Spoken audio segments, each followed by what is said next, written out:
So, how do we reduce our sugar intake? I would just look in your kitchen, look through your cupboards, and try to remove any additional source of sugar. So, it could be molasses or syrup, honey. Now, obviously, those are going to be better than if you were to go out and buy some sort of pastry of some sort. If you make your own, then that's perfectly okay. If you use sugar in your coffee or tea or, any other drinks or ingredients, even baking cakes or cookies, maybe cut the sugar content by a third. You can also replace it with applesauce is another idea for baking. Drinking water instead of beverages such as juice, Gatorade, and different things like that. And then the other thing is, use spices when you can. So you can try ginger or cinnamon, nutmeg instead of sugar. Those artificial sweeteners that I mentioned that are safe, like stevia and monk fruit, would be good too. Obviously, paying attention to serving sizes, as we talked about. And then again, if the ingredient list is just jamming, you can't even recognize,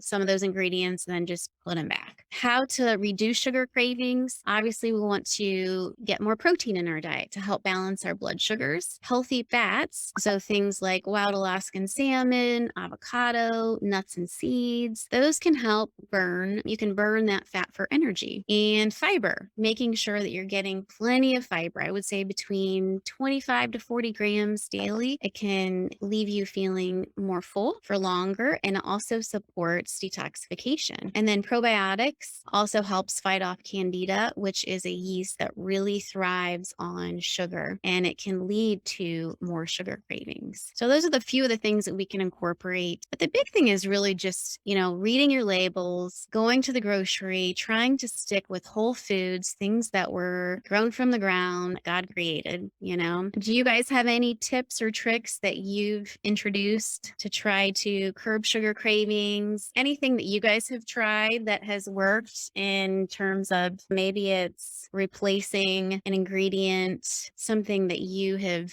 incorporated into your routine to help curb those cravings? I use coconut sugar. Good. I replaced some things with coconut sugar and then the unsweetened applesauce That's a good one. with my baking. You bake quite a bit, Jean. You've given us some great tips and recipes in the past. Yeah. So it's crazy to me, these sugar cravings and how more sugar leads to more cravings. It's just crazy to me how the animal studies that they've done that these animals really want more and more sugar. And I don't know if you guys have ever been in a situation where you've grabbed for my kids always tease me because I don't do any gluten. Last night they made gluten-free cookies and I don't eat a lot of sweets, but sometimes when I go for a little nibble, they're like, "Mom, just eat the whole cookie."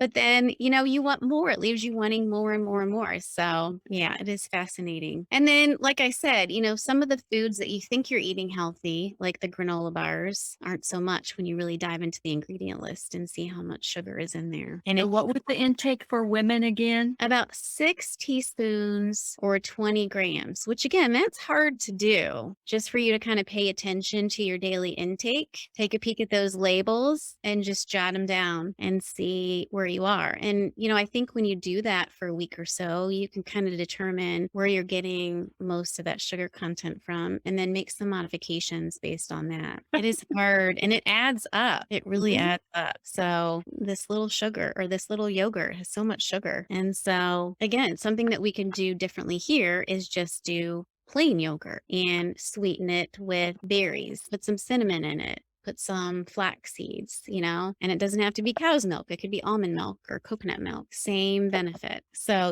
little things that we can do to modify that really cuts the sugar by quite a bit. Do you guys have any questions for me? So what about honey? I've tried to use that too in my baking, but I don't use as much as like if it calls for a cup of sugar, I use like 3/4 cup of honey. I do the same thing. Let's say the ingredient calls for a half a cup of honey. Maybe I'll only use a quarter of a cup. Honey's still sugar. So obviously if they have any type of metabolic dysfunction or diabetes, then, we want to really kind of watch that intake. But if metabolically everything is stable and you have a pretty clean diet otherwise, then yeah, that's perfectly fine and probably a better substitute, just regular sugar. So You that's something about molasses, and I use sorghum too. I make sorghum cookies. Is that something I should be avoiding more? I think it's okay in moderation. I think if you're going to your kitchen and you're looking around at all different forms of sugar, what you don't want to get used to is honey's okay, so I can use that. I can make,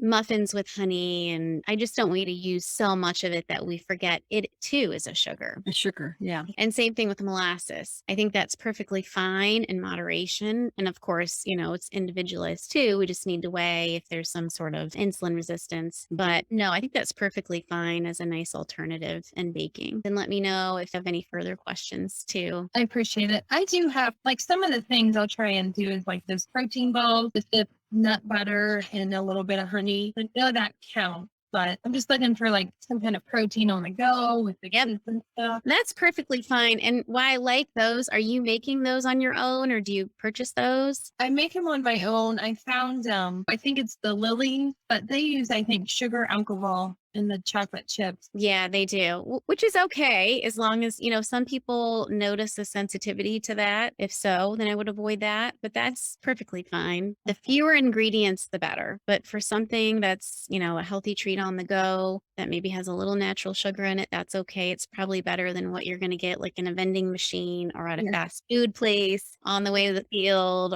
yeah. So I think that's perfectly fine. But I would encourage you guys just to kind of pay attention, like I said, over the next few days to a week and just kind of track it and make a mental note of where you're getting your sugar from and how much sugar. It would be interesting to share that. And I'll do that as well because I think that's a good way for us to learn about where we can make modifications in our diet. Well, again, if you guys have any questions, let me know and you're welcome to send us future topic ideas if there's something that you'd like us to cover on one of these weekly topics. We're happy to do that too. So but it was good to see you guys. You too. Have a great week. You too. Enjoy the sun, guys. Thanks. Bye. Bye.